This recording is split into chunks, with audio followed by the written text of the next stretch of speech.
그런 의료진들, 특히 젊은 의료진들의 사망은 저희들에게도 상당히 충격적인 뉴스입니다. 무엇보다도 사망의 가장 큰 원인은 사이토카인 스톰이라고 해서 우리 몸 안에 정상적으로 분비돼야 될 사이토카인이 일시에 너무나 많이 분비되기 때문에 가장 먼저 망가지는 게 폐 조직입니다. 그 이후부터는 모든 것들이 급격하게 나빠지기 때문에 사망에 이를 수 있게 되는데요. 젊지만 기저질환이 있었던 경우, 심한 당뇨병이나 고혈압, 폐질환 내지는 이제 흡연을 많이 하셨던 분들, 아마 그런 분들 위주로 아마 좀 이렇게 심각한 상황에 가지 않았을까 추정하고 있습니다.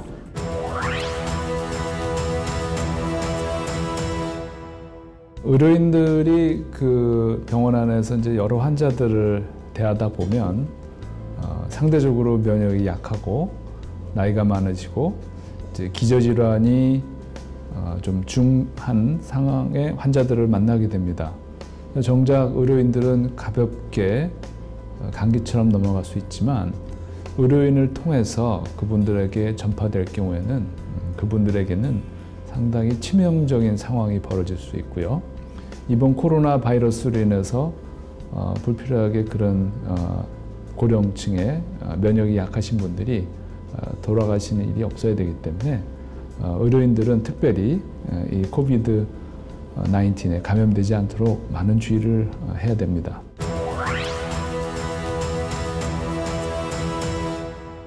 의료인들로서 조심해야 될 게 뭐냐 한다면 코비드 19에 감염됐지만 그 열이나 호흡기 증세 없이 전혀 상관없는 증세로 온 환자가 어떻게 보면 제일 저희가 조심해야 될, 그래서 전신 쇠약감만 갖고 온다든지 아니면 그냥 오심구토 증세만 갖고 온다든지 그런 환자들을 우리가 이렇게 그 격리구역에 안 넣고 진료하게 되거든요. 근데 그 환자가 나중에 코비드 19 양성으로 나올 수 있습니다. 그러면 이제 의료진 감염이 시작되는 거고, 우리가 그걸 놓치고 그냥 지나가게 되면 그 노출된 의료진 중에 일부가 증세가 나타날 수가 있고, 그래서 만약에 그 간호사가 의료진이 그런 기저질환이 있거나 그러면은 중환 환자가 될 수 있다는 얘기죠.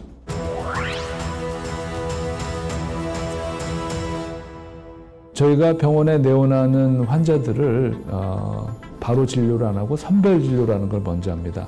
그래서 이제 선별 진료소에 근무하는 사람은 잠재적으로 내가 코비드 19 환자를 만난다라는 가정 하에서 진료에 임하게 됩니다. 그래서 4중 세트 다 하고 특별히 환자 한 명 볼 때마다 소독 다 새로 하고 그런 식으로 진료하고요. 근데 이제 그 환자들 중에서 나중에 코비드 19 양성이 나오는 환자가 있게 되면 그 공간도 한번 다시 소독하게 되고, 그 환자가 만났던 의료진들을 다 이 CCTV로 확인을 해서 그 환자를 접촉할 때 충분하게 마스크랑 모든 장비를 했는지 확인하고, 그게 안 됐을 경우에는 자가 격리를 해야 되는 단계를 갈 수 있는 거고요. 그게 완벽했을 때는 자가 격리까지는 안 가고 대신 집중 감시를 해서 2주 동안 이제 매일매일 아침 저녁으로 그 체온과 증세를 확인해서 보고하게 돼 있습니다. 지금 현재는 의심되든 의심 안 되든 저희가 방호복과 마스크는 다 장갑은 다 착용을 하고요. 만약에 그 코비드 19이 의심되는 환자인 경우에는 저희가 모자와 고글까지 다 쓰고 방호복 위에 하나를 더 거치고 진료를 하고 있습니다. 그리고 그 환자 진료가 마치면 바깥에 하나 더 입었던 것은 버리고, 기본적으로 그 코비드 19이 의심이 안 되는 환자도 저희가 방호복을 다 착용하고 마스크도 착용하고 하고 있는데, 그것은 무증상 환자가 섞여 있을 수 있기 때문에 그렇고,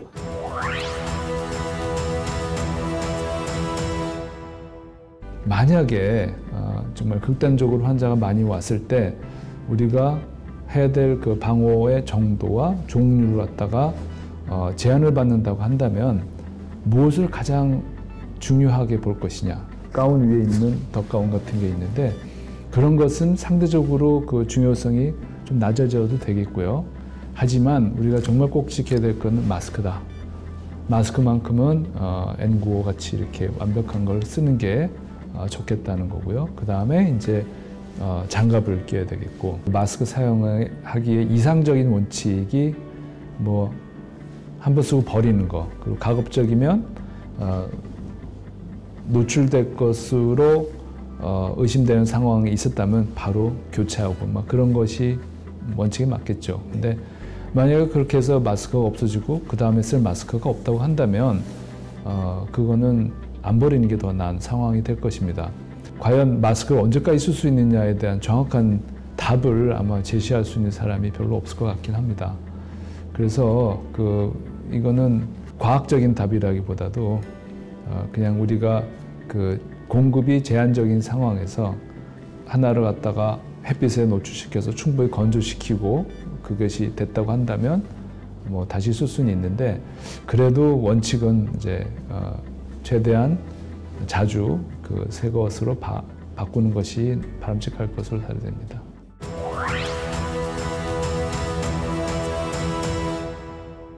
만약에 내 앞에 확진자가 있다고 가정하고 이제 만나기 전에 저희가 방호복을 다 착용합니다.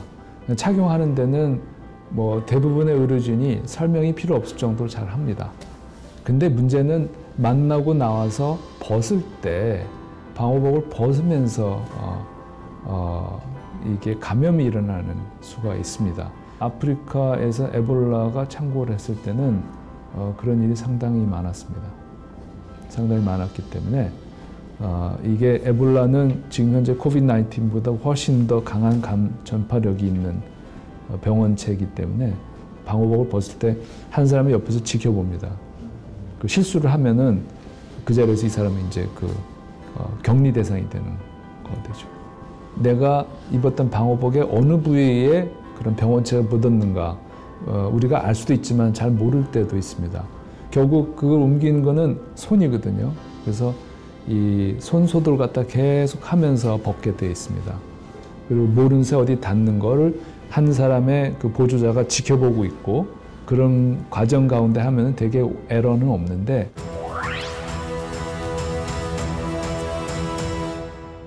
의료진이 의심되는 환자한테서 코비드-19 검사를 하기 위해서 검체 채취를 하는데 채취하면서 옮는 수가 있어요. 왜냐면 이제 면봉을 넣어갖고 검체를 따는데 재치기를 갑자기 할 수 있지 않습니까? 그러면 재치기 할 때 엄청난 양의 비말이 빠른 속도로 그냥 쫙 뿌려지게 되거든요.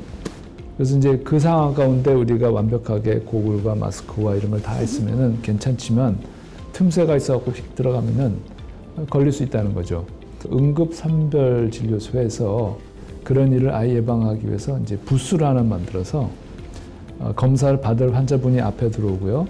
의료진과 환자 사이에는 이제 완벽히 분리되는 유리벽이 있습니다. 유리벽에 손이 이렇게 나와서 검사를 땁니다.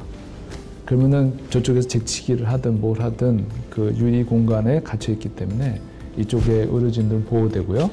의료진들은 그 보호장구를 안 해도 됩니다. 그 안에 들어가서 하기 때문에. 그래서 상당히 진료 속도를 빨리 가져갈 수 있는 그런 장점이 있어서 지속적으로 많은 환자의 그 코비드-19 검사를 해야 된다면 그런 부스를 설치하는 게 바람직합니다.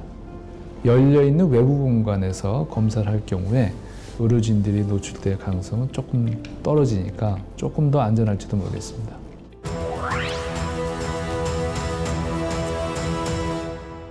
의료진 같은 경우에 내가 노출된지도 모르겠다 싶으면 이제 2주 동안 지켜봐야 되겠지만 처음에 한 4, 5일 지나서 이상하면 바로 능동적으로 자기가 이상한 것을, 체온이 어떤 것을, 증세가 어떤 것을 얘기해서 확진 검사를 좀 하셔야 될 필요가 있고, 의심되는 환자든 또 의심되지 않는 환자든 매 순간 경각심을 잃지 않고 진료에 임해야 될 것 같고요. 이제는 앞으로 마스크나 손소독이 그냥 무의식 중에도 그냥 본능적으로 하는 그런 습관이 돼야 될 것 같습니다.